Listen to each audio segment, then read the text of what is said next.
So welcome back to Karthik bio academy YouTube channel. ఈరోజు ఈ వీడియోలో మనం ఏపీలో ఉన్నటువంటి డిఎస్సి దృష్ట్యా మరి మూల్యాంకనము జీవశాస్త్ర మూల్యాంకనం అనేటువంటి చాప్టర్లో నిన్న మే 7th ఒక వీడియో చేశాను. ఈరోజు డేట్ వచ్చేసి మే 8th 2025.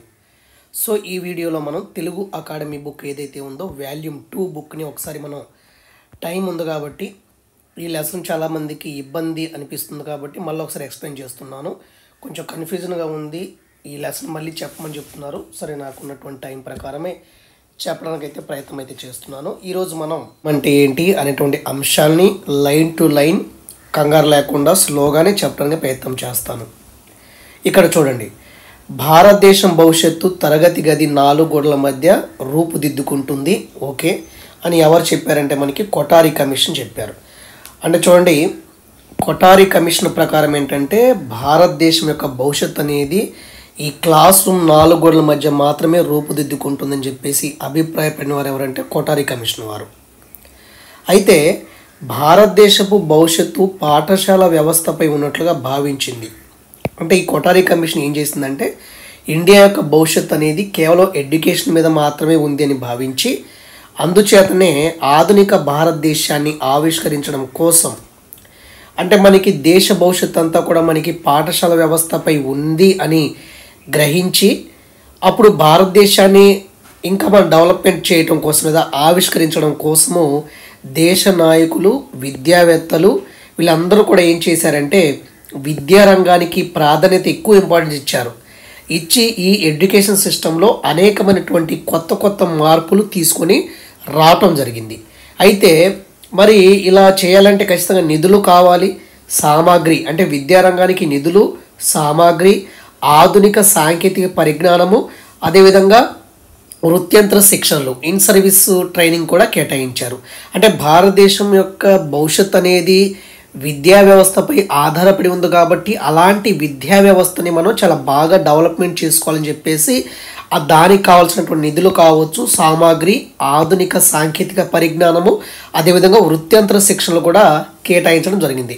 వీటి వల్ల ఏమవుతుంది, ఆటోమేటిక్గా ఒక దేశంలో విద్యారంగం అనేది బాగా అభివృద్ధి చెందగలిగితే ఆటోమేటిక్గా దేశం అనేది అభివృద్ధి చెందినట్టు లెక్క. కాబట్టి ఒక దేశం అభివృద్ధి చెందాలంటే ఖచ్చితంగా అక్కడ పాఠశాల విద్యా వ్యవస్థ అనేది చాలా ప్రత్యక్షంగా ప్రభావాన్ని చూపుతుంది. అయితే చూడండి, మరి ఇప్పుడున్నటువంటి చదువులు అంటే ఎడ్యుకేషన్ అంతా కూడా వాటి యొక్క స్కోప్ని అంటే వాటి యొక్క నేచర్ని మార్చుకుంటున్నాయి, అంటే వాటి యొక్క స్వభావాన్ని మార్చుకుంటున్నాయి.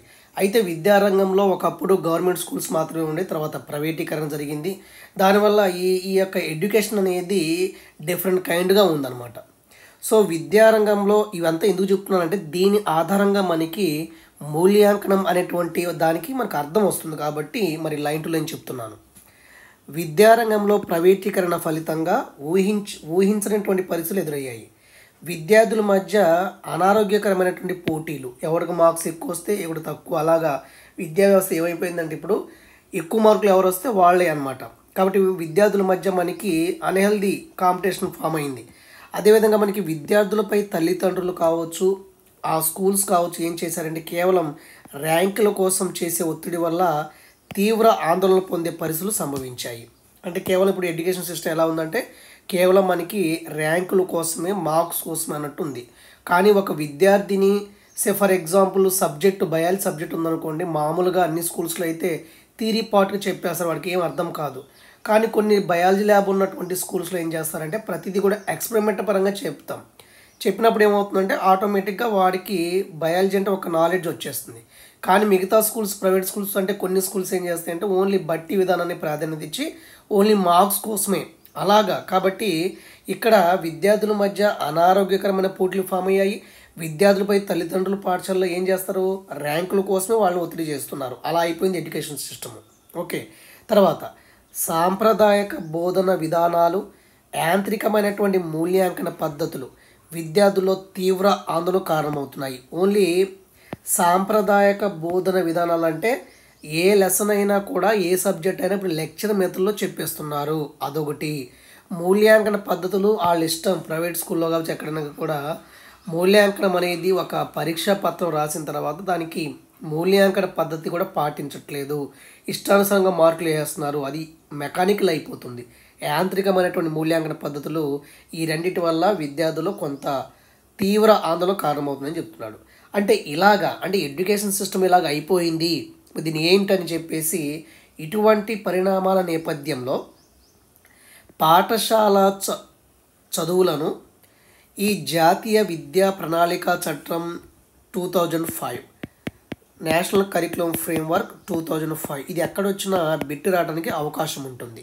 కాబట్టి ఇక్కడ చూడండి, జాతీయ విద్యా ప్రణాళిక చట్టం 2005 దీన్ని ఈ యొక్క పై విధానాన్ని విమర్శించడం జరిగింది. ఓకే, తర్వాత మూల్యాంకనం ప్రధాన ఉద్దేశం ఇది కూడా ఇంపార్టెంట్. ఇక్కడ మూల్యాంకనం యొక్క ప్రధాన ఉద్దేశం ఏంటంటే విద్యా లక్ష్యాల సాధనగా ఉండాలి తప్ప కేవలం మూల్యాంకనం అంటే 10th క్లాస్లో మనం బయాలజీ లెసన్ చెప్పేటప్పుడు ఏ లక్ష్యాన్ని ఏర్పాటు చేసుకోవాలి అలాగే ఉండాలి తప్ప మూల్యాంకనము బయాలజీలో మార్కుల కోసం కాదు, బయాలజీలో ర్యాంకుల కోసం కాదని చెప్పేసి స్పష్టం చేసింది.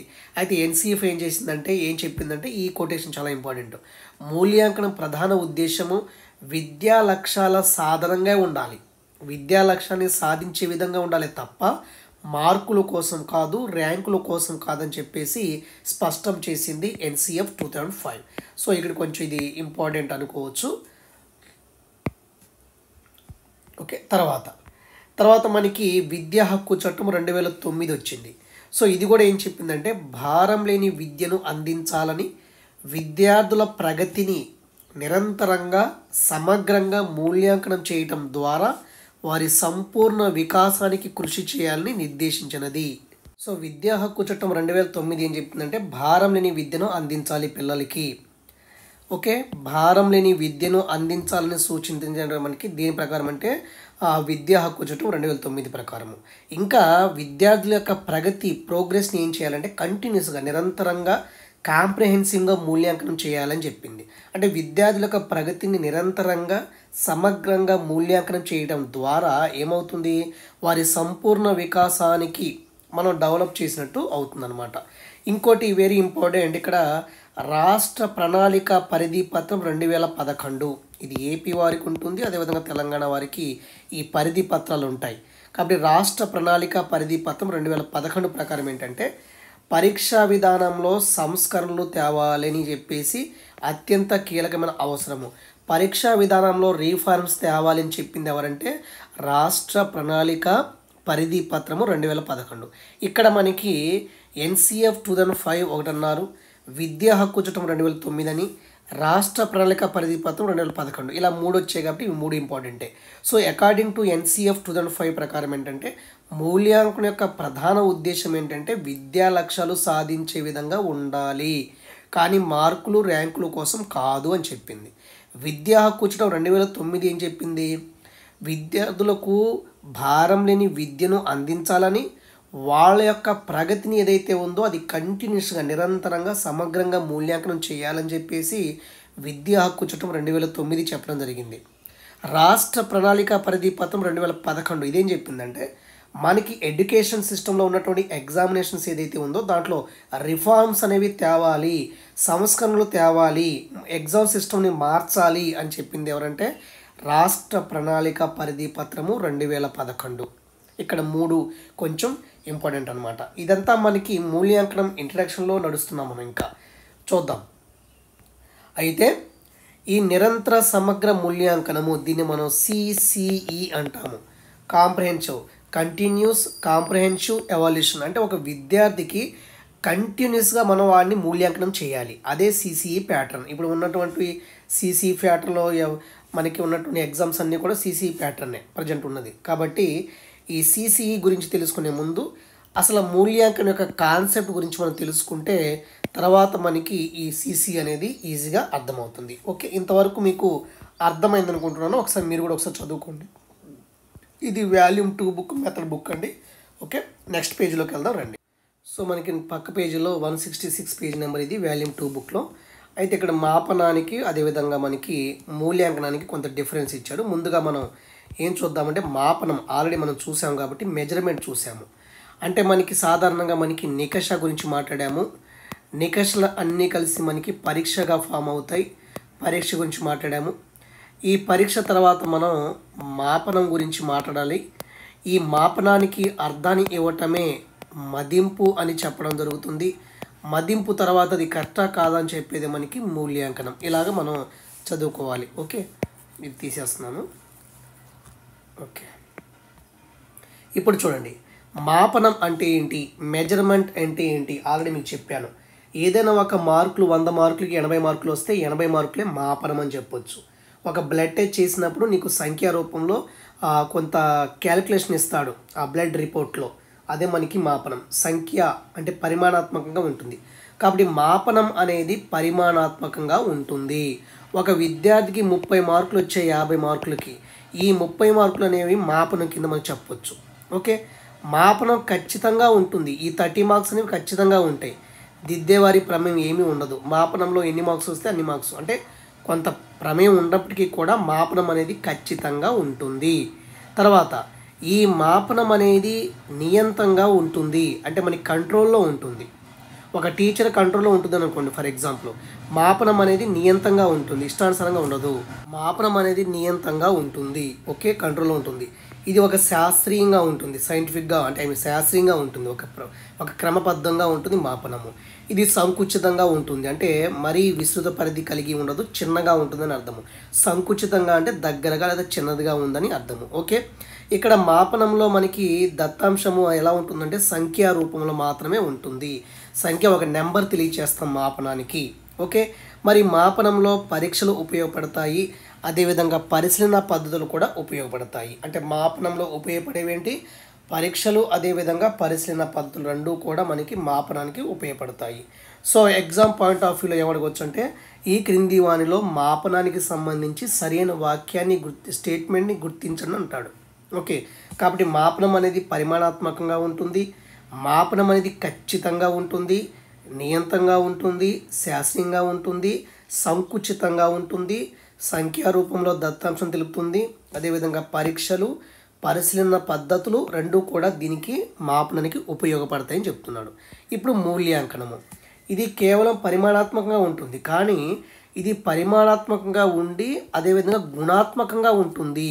ఒక విద్యార్థి యొక్క క్వాలిటేటివ్ అండ్ క్వాంటిటేటివ్ గుణాత్మకంగా ఉంటుంది మూల్యాంకనం అనేది. సో పరిమాణాత్మకం ప్లస్ గుణాత్మకం రెండూ కూడా మూల్యాంకనంలో ఉంటాయి. ఓకే, మూల్యాంకనం చేసే వారిపైన ఆధారపడి ఉంటుంది. ఏదైతే మనకి ఎవాల్యుయేషన్ చేస్తుంటున్నామో, ఎవరైతే పేపర్ ఎవాల్యుయేషన్ చేస్తున్నారో వాళ్ళ మీద ఆధారపడి ఉంటుంది మూల్యాంకనము. ఇది అనియతంగా ఉంటుంది, ఇది నియంత్రణగా ఉంటే ఇది అనియతంగా ఉంటుంది. ఇది శాస్త్రీయంగా ఉంటే ఇది తాత్విక ఆధారంగా ఉంటుంది మూల్యాంకనము. ఇది చిన్నగా ఉంటుంది, కానీ ఇది బ్రాడ్, విస్తృత పరిధి కలిగి ఉంటుంది. ఇంకా మనకి మూల్యాంకనం గురించి ఇంకా మనం డెప్త్గా చదువుకుంటాం కాబట్టి తర్వాత చదివి అన్నీ కూడా ఇక్కడ కవర్ అవుతున్నాయి. ముందే చెప్తున్నాడు, ఇక్కడ విస్తృత పరిధి కలిగి ఉంటాయని చెప్తున్నాడు. తర్వాత సంఖ్యారూప దత్తాంశాల ఆధారంగా ఫలితాలు గుణాత్మకంగా విశ్లేషించబడతాయి. సంఖ్యారూపంలో దత్తాంశం తెలిపేది మాపనం అయితే, సంఖ్యారూప దత్తాంశాల ఆధారంగా ఫలితాలు అనేవి గుణాత్మకంగా అనాలిసిస్ చేయబడతాయి. మూల్యాంకనంలో అంటే మాపనంలో వచ్చినటువంటి సంఖ్యారూపంగా ఆ డేటాని మనం తీసుకొని ఆ డేటా ఆధారంగా మన ఫలితాలను ఎలా చేస్తామంటే గుణాత్మకంగా విశ్లేషిస్తాము. అంటే మూల్యాంకనంలో ఫర్ ఎగ్జాంపుల్ మాపనంలో 30 మార్క్స్ వచ్చాయనుకోండి, ఆ 30 మార్క్స్ ఆధారంగా పాస్ ఆఫ్ ఫెయిల్ అని చెప్పేసి మనం విశ్లేషిస్తాము మూల్యాంకనంలో. కానీ మార్క్స్ అనేవి రావటం అనేది మాపనం అవుతుంది. ఓకే, అయితే దీంట్లో పరిశీలన, అదేవిధంగా పరిపుచ్చ, అదేవిధంగా రికార్డుల మాపనం కూడా ఉపయోగించబడతాయని చెప్తున్నాడు. ఇవి పరిపుచ్చ, పరిశీలన తర్వాత వస్తాయి మనకి. జస్ట్ ఇది డిఫరెన్స్ ఇచ్చాడు. ఇప్పుడు మనం అసలు మూల్యాంకనం ఎందుకు ఏంటో అనే విషయాన్ని మాట్లాడదాము. So what is the need for evaluation, అంటే ఎందుకు మూల్యాంకనం యొక్క ఇంపార్టెన్స్ ఏంటి, ఎందుకు మూల్యాంకనం చేయాలి మనం అనేటువంటి అంశాన్ని చూస్తే ఇక్కడ చూడండి, కేవలం ఎడ్యుకేషన్ సిస్టంలో ఎగ్జామ్స్ మాత్రమే పెట్టామనుకోండి, ఎగ్జామ్స్ పెడితే కేవలం మార్కులు తెలుస్తాయి తప్ప విద్యార్థి యొక్క ఉద్వేగంగా ఎలా ఉన్నాడు, వాళ్ళ యొక్క సాంఘిక వికాసాలు అంటే ఎమోషనల్ అండ్ సోషల్ ఉద్వేగ సాంఘిక వికాసాన్ని మనం మదింపు చేయలేము, అంటే అసెస్మెంట్ చేయలేము. కాబట్టి పిల్లల ప్రగతి, వీరి యొక్క ప్రగతిని నిరంతరం మూల్యాంకనం చేయాలి. అసలు మూల్యాంకనం ఇంపార్టెన్స్ ఏంటి? అసలు ఎగ్జామ్ పాయింట్ ఆఫ్ ఎగ్జామ్ పెట్టేసి వదిలేయవచ్చు కదా, పాస్ ఫెయిల్ అని ఎందుకు చెప్తున్నాడు? పాస్ ఫెయిల్ అని చెప్పాలి, అదే మూల్యాంకనం అవుతుంది. కేవలం ఎగ్జామ్స్ పెట్టి వదిలితే విద్యార్థి యొక్క సాంఘిక వికాసము, ఉద్వేగము, వాడు ఎలా చదువుతున్నాడు ఏంటో తెలియదు మనకి. కాబట్టి పరీక్షను మాత్రం నిర్వహించడం జరిగితే విద్యార్థులు మనం ఉద్వేగ సాంఘిక విషయాలు మాత్రమే ఉద్వేగ సాంఘిక వికాసాలని మదింపు చేయబడు. కేవలం ఎగ్జామ్ పెడితే అలా విద్యార్థి యొక్క ఉద్వేగంగా ఎలా ఉన్నాడు, సాంఘిక వికాసాలను మనం మదింపు చేయలేం. కాబట్టి ఏం చేయాలంటే ఎప్పుడూ కూడా విద్యార్థి యొక్క ప్రగతిని నిరంతరం మూల్యాంకనం చేయాలి. అందుకు మూల్యాంకనం అనేది అవసరమవుతుంది. రెండోది, ఎప్పుడూ కూడా భయరహిత వాతావరణంలో మూల్యాంకనం చేయటం వల్ల ఏమవుతుందంటే ఎప్పటికప్పుడు లోపాలు గుర్తించి సవరణ కృత్యాలు నిర్వర్తించగలడానికి మూల్యాంకనం అవసరము. అంటే బహిరహిత వాతావరణంలో మనం మూల్యాంకనం చేయడం వల్ల ఏమవుతుందంటే మనం ఎప్పటికప్పుడు విద్యార్థి యొక్క లోపాలను గుర్తిస్తాము. లోపాలని గుర్తించి ఆ లోపాలకి కారణమైంది ఏంటని కనుక్కొని దానికి మనం సవరణ కృత్యాలు చేస్తాము. అంటే ఆ లోపాలని సరిదిద్దే కార్యక్రమం చేస్తాము. దానికి మూల్యాంకనం అనేది అవసరమవుతుంది. ఓకే. తర్వాత జ్ఞాన అభివృద్ధితో పాటు పిల్లల మానసిక శారీరక ఎదుగుదల, విలువలు, వైఖరులు, కళాభిరుచి మూల్యాంకనం చేయబడతాయి. ఇంకా ఒక విద్యార్థికి కేవలం మార్క్సే కాదు, వాడి యొక్క జ్ఞానం, నాలెడ్జ్ డెవలప్మెంటే కాదు, ఇంకా విద్యార్థి యొక్క మానసిక శారీరక ఎదుగుదల, అదేవిధంగా విలువలు, విద్యార్థులు ఉన్నటువంటి విలువలు, విద్యార్థి యొక్క వైఖరి, అతనికి ఏ ఇంట్రెస్ట్ ఉంది, అన్నీ కూడా మనం మూల్యాంకనం చేయబడతాయి. మూల్యాంకనం ద్వారా మనకి ఒక పిల్లవాడికి ఏది అవసరమో, వాడి విలువలు ఏంటి, వాడు మానసికంగా ఎలా ఉన్నాడో అన్నీ కూడా మనకి మూల్యాంకనం ద్వారా తెలియచేయబడతాయి. కాబట్టి ఇక్కడ ఉన్నటువంటి 3 పాయింట్స్ అన్నీ కూడా related to the need for evaluation, ఎందుకు ఎవాల్యూషన్ అనేటువంటి కోణాల్లో ఈ 3 పాయింట్స్ అనేవి సాగుతాయి. ఇప్పుడు మనం కాన్సెప్ట్ ఆఫ్ ఎవాల్యూషన్ చూద్దాం. మూల్యాంకనం యొక్క భావన ఏంటి? సో ఇక్కడ చాలా ఇంపార్టెంట్. మూల్యాంకనం గురించి ఖచ్చితంగా ఒక బిట్ అయితే వస్తుంది. అది మూల్యాంకనం అంటే ఏంటి అడగవచ్చు, టైప్స్ ఆఫ్ ఎవాల్యూషన్ అడగవచ్చు. టైప్స్ ఆఫ్ ఎవాల్యూషన్ ఖచ్చితంగా అడుగుతుంది, దాంట్లో డౌట్ లేదు. ఓకే. ఇక్కడ మూల్యాంకనము భావన అని ఉంది. ఇక్కడ కాన్సెప్ట్ ఆఫ్ ఎవాల్యూషన్, మూల్యాంకనం అంటాం మనం, ఏమీ లేదు. ఒక రిజల్ట్ వచ్చినప్పుడు ఆ రిజల్ట్ మీద మనం తీర్పిస్తాము. ఫస్ట్ క్లాస్ వచ్చిందా, సెకండ్ క్లాస్ వచ్చిందా, విద్యార్థి అక్కడ ఉన్నాడు అని చెప్పగలిగితే అదే మూల్యాంకనం అవుతుంది. ఓకే. ఇప్పుడు కొన్ని డెఫినేషన్స్ అయితే ఉన్నాయి. మరి అన్ని డెఫినేషన్స్ గుర్తుపెట్టుకోవాలి, కష్టమే. అయినప్పటికీ ఒకసారి వినండి, సరిపోతుంది. మరి టైం మీకు కూడా లేదు కదా. ఓకే. నాకు తెలిసి మేబీ ఏపీ గవర్నమెంటు, నేను అనుకోవటం ఏంటంటే కనీసం 90 days కాకపోయినా మేబీ 1 month అయితే టైం ఇవ్వచ్చు అనుకుంటున్నాను. 48 years ఏజ్ రిలాక్షన్ ఇవ్వచ్చు. ఒకే డిస్ట్రిక్ట్కి ఒకే పేపర్ ఉండొచ్చు. ఈ 3 అంశాలు కూడా మేబీ 1 or 2 daysలో మనకి క్లారిటీ వస్తుంది, కంగారు పడవద్దు. ఓకే.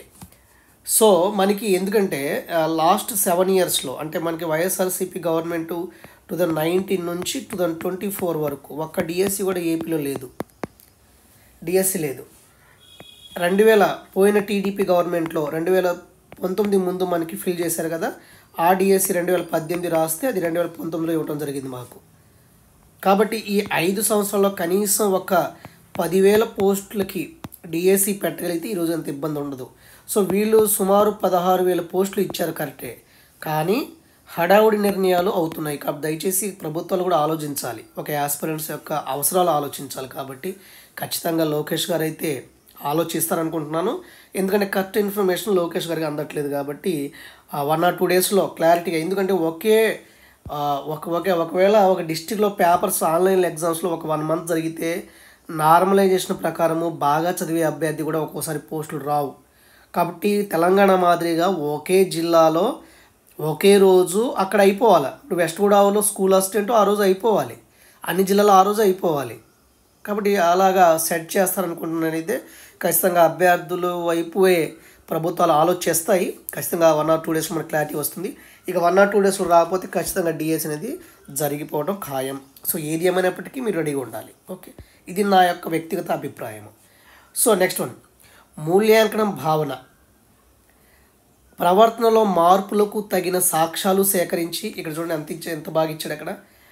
ఒక విద్యార్థి ప్రవర్తన అయితే విద్యార్థి 5th class ఎంటర్ అయిన తర్వాత 10th class నుంచి బయటకు వచ్చేసిన తర్వాత అతని ప్రవర్తనలో కొంత మార్పు వస్తుంది కదా.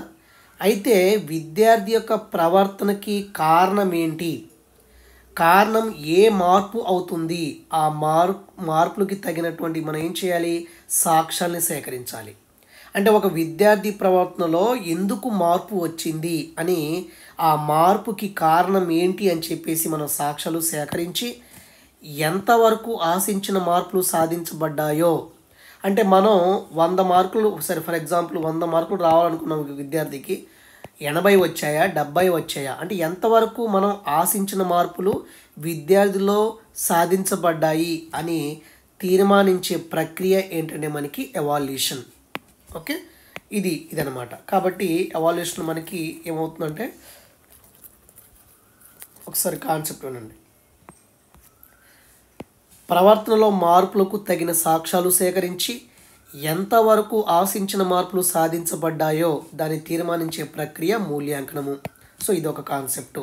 ఓకే, తర్వాత రెండోది, ఇప్పుడు మారుతున్నటువంటి సమాజానికి తగిన విధంగా విద్యార్థులు ఏం చేయాలి, సృజనాత్మకత, క్రియేటివిటీ, లాజికల్ థింకింగ్, తార్కిక ఆలోచన, అవగాహనతో కూడిన విద్య అందించడమే విద్యా లక్ష్యమైనప్పుడు. అసలు విద్యా లక్ష్యం ఏంటి, విద్యా లక్ష్యం ఏంటంటే ఇప్పుడు మారుతున్నటువంటి ఈ సొసైటీకి అనుగుణంగా విద్యార్థుల్లో కేవలం లెక్చర్ మెథడ్లో లెసన్ చెప్పడమే కాదు, ఆ విద్యార్థుల్లో సృజనాత్మక క్రియేటివిటీ నేర్పించాలి వాళ్ళకి, వాళ్ళు తార్కికంగా ఆలోచించే విధంగా చేయాలి, అదేవిధంగా వాళ్ళు ఏ విషయానైనా అవగాహన చేసుకోవాలి. అలాంటి విద్యను అందించడమే విద్యా లక్ష్యము, ఎడ్యుకేషనల్ ఆబ్జెక్టివ్ అదే. అంతే కదా, మన విద్యా లక్ష్యం ఏంటి, విద్యార్థుల్లో సృజనాత్మకత డెవలప్ చేయాలి, తార్కిక ఆలోచన విధంగా చేయాలి, వాళ్ళు అవగాహన చేసుకునే ప్రతి విషయాన్ని అలాగ మనం విద్య అందించాలి కదా. ఆ విద్య అందించడమే విద్యా లక్ష్యం అయినప్పుడు ఆ విద్యా లక్ష్యానికి తగినట్లుగా మనం ఏం చేయాలి, నిర్మాణాత్మక తరగతి గదులు, మంచి క్లాస్ రూమ్స్ ఉండాలి, మంచి టీచింగ్ లెర్నింగ్ ప్రాసెస్ అంటే మంచి బోధన అభ్యాసన ప్రక్రియను కల్పించాలి. అయితే మనకి విద్యార్థుల్లో క్రియేటివిటీ డెవలప్ చేయాలి, వాళ్ళు ఆల్రౌండ్ డెవలప్మెంట్ చేయాలంటే మనం ఏం చేయాలి, మన విద్యా లక్ష్యం అదే కదా. అలాంటప్పుడు మనం ఏం చేయాలంటే మంచి క్లాస్ రూమ్స్ అందించాలి, మంచి టీచింగ్ లెర్నింగ్ ప్రాసెస్ అందించాలి, బోధన అభ్యాసన ప్రక్రియ కల్పించాలి. ఇవన్నీ కల్పిస్తే కదా విద్యార్థుల్లో క్రియేటివిటీ డెవలప్మెంట్ అవుతుంది, వాళ్ళు తార్కికంగా లాజికల్గా ఆలోచిస్తారు, ప్రతి విషయాన్ని అర్థం చేసుకుంటారు. కాబట్టి అయితే ఇవి ఎంతవరకు విద్యా లక్ష్యాలు సాధించడానికి ఉపయోగపడ్డాయి అంటే ఈ యొక్క నిర్మాణాత్మక తరగతి గదులు కావచ్చు, బోధన అభ్యాసన ప్రక్రియలు అనేవి ఎంతవరకు ఉపయోగపడుతున్నాయి విద్యా లక్ష్యాలను సాధించడానికి, అదేవిధంగా విద్యార్థుల్లో ప్రగతి ఎంతవరకు సాధించబడింది అని తెలుసుకోవాలి మనం. అంటే ఇక్కడ ఏమంటున్నాడంటే మనం విద్యా లక్ష్యాలను ఏర్పాటు చేసుకున్నప్పుడు మనం ఎంతవరకు ఆ విద్యా లక్ష్యాలను సాధించడానికి ఉపయోగపడ్డాయో, విద్యార్థుల ప్రగతి ఎంతవరకు సాధించబడింది తెలుసుకోవాలి మనం. అంటే ఇక్కడ మనం నిర్మాణాత్మక తరగతి గదులు అందిస్తున్నాము, బోధన అభ్యాసన ప్రక్రియ కల్పిస్తున్నాము, అవి ఎంతవరకు సాధించాము అని తెలుసుకోవాలి ఖచ్చితంగా. కాబట్టి ఇక్కడ విద్యా ప్రక్రియ మొత్తాన్ని సమగ్రంగా పరిశీలించి, విద్యా ప్రక్రియ మొత్తాన్ని కాంప్రహెన్సివ్గా అబ్జర్వేషన్ చేసి, దాన్ని మదింపు చేసి, ఫలితాలపై తీర్పునిచ్చి అభివృద్ధి కొరకు మార్పులను సూచించే ప్రక్రియ మూల్యాంకనం. ఏమంటున్నాడంటే చూడండి, మొత్తం విద్యా ప్రక్రియ మొత్తాన్ని సమగ్రంగా పరిశీలించి మదింపు చేసి ఫలితాలపై తీర్పునివ్వటమే మూల్యాంకనం అవుతుంది. కాబట్టి ఎప్పుడు కూడా డెఫినేషన్లో తీర్పు ఇవ్వడము అనేటువంటి కీవర్డ్ ఉంటే అది మూల్యాంకనం అవుతుంది.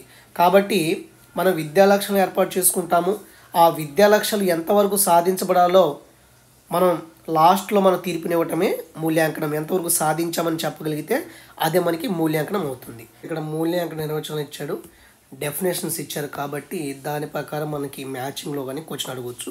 అసలు మూల్యాంకనం యొక్క నిర్వచనాలు మనం గమనిస్తే ఆ మూల్యాంకనానికి అర్థం అని తెలిసిపోతుంది. ఇక్కడ చూడండి, ఇక్కడ ఏమంటున్నారంటే గూడ్స్ శాస్త్రవేత్త ఏమంటున్నారంటే evaluation is an act or a process that allows one to make a judgement about the desirability value of the measure అని చెప్తున్నాడు.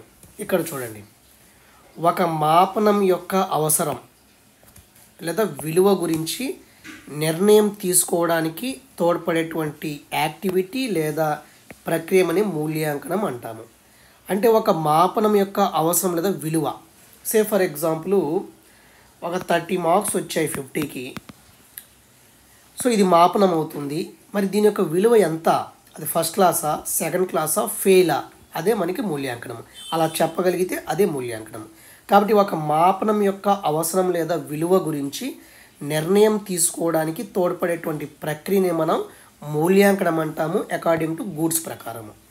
తర్వాత మాఫత్ ఏమంటున్నారంటే ఇక్కడ చూడండి, విద్యార్థుల విద్యా సాధనకు మించి విద్యార్థి అభివృద్ధి భావోద్వేగాలు, ఆలోచనలు, చర్యలో ఏ విధంగా జరిగిందో వ్యాఖ్యానించే నిరంతర ప్రక్రియ.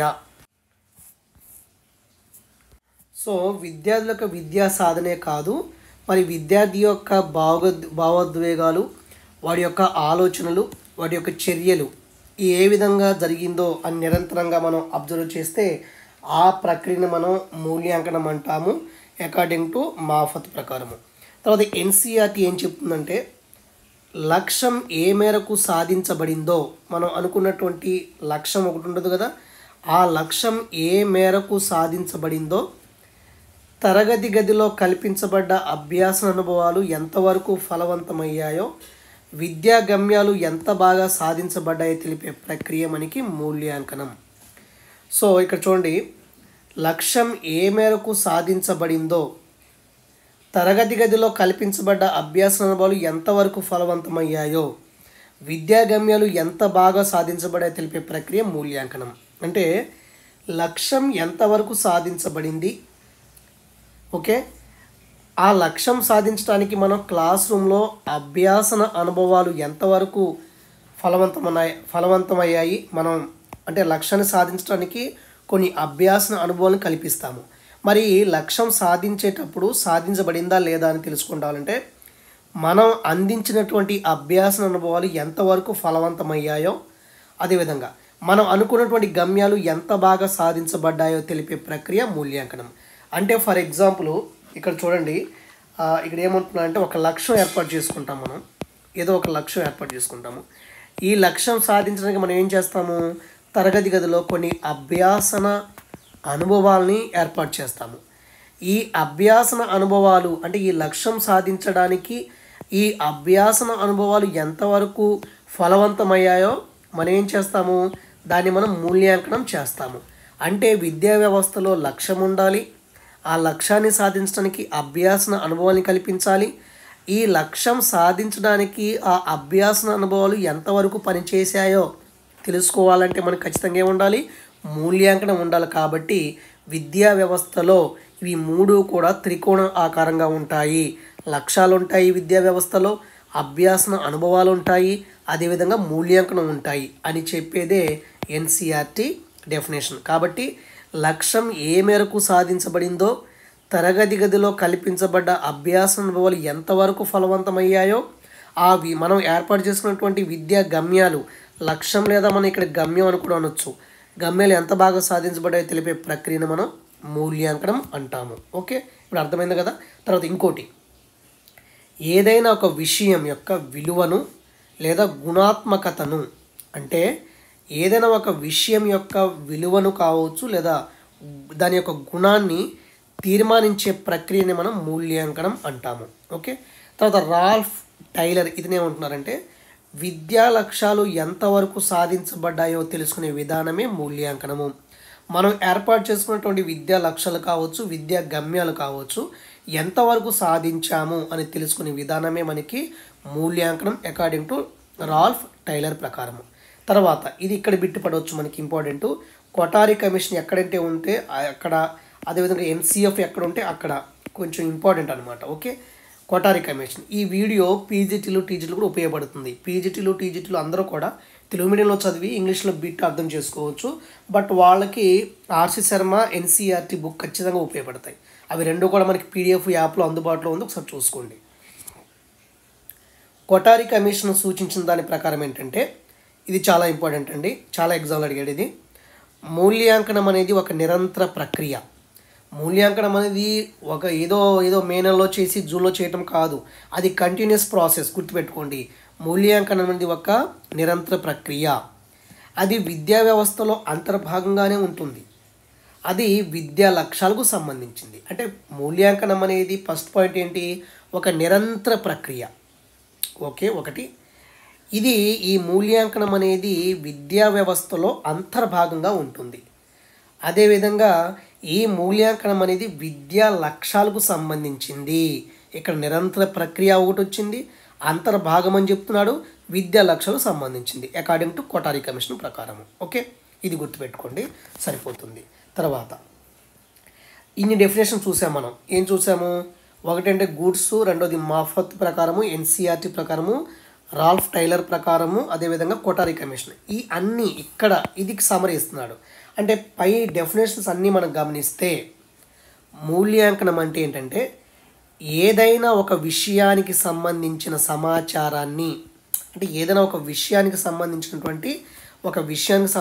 సమాచారాన్ని సేకరించి, అంటే ఒక విషయానికి సంబంధించిన సమాచారం సేకరించి దానిని వ్యాఖ్యానించి ఆ విషయ ఫలితాలపై తీర్పునిచ్చేటువంటి ప్రక్రియ. అంటే మూల్యాంకనం అంటే ఏంటి, ఏదైనా ఒక విషయానికి సంబంధించి సమాచారం సేకరించుకుంటాము, ఆ సమాచారాన్ని మనం వ్యాఖ్యానించి మనం ఆ విషయ ఫలితంపై తీర్పునిస్తాము. అదే మనకి మూల్యాంకనంగా అర్థమవుతుంది. ఓకే, అయితే ఈ మూల్యాంకన ప్రక్రియ విద్యలో జరిగినప్పుడు, అంటే ఈ మూల్యాంకనం అనేది ఎడ్యుకేషన్లో క్లాస్ రూమ్లో జరిగినప్పుడు ఏమవుతుందంటే, మన క్లాస్ రూమ్లో విద్యా లక్ష్యాలు ఏర్పాటు చేసుకుంటాం కాబట్టి విద్యా లక్ష్యాల సాధన ఎంతవరకు జరిగిందో, విద్యార్థులు ఎంత ప్రగతిని సాధించారో తెలియచేసేందుకు తగిన సమాచారాన్ని సేకరించి, అంటే ఈ మూల్యాంకన ప్రక్రియ అనేది క్లాస్ రూమ్లో ఇంప్లిమెంట్ చేసామనుకోండి, క్లాస్లో ఇంప్లిమెంట్ చేసినప్పుడు ఆ విద్యా లక్ష్యాల సాధన ఎంతవరకు జరిగింది, మనం ఏర్పాటు చేసుకున్నటువంటి విద్యా లక్ష్యాలు ఎంతవరకు సాధించాము, విద్యార్థుల ప్రగతి ఎంతవరకు వచ్చింది అనేటువంటి సమాచారాన్ని సేకరించి దాన్ని విశ్లేషించి మనం ఫలితానిపై తీర్పునివ్వటం జరుగుతుంది.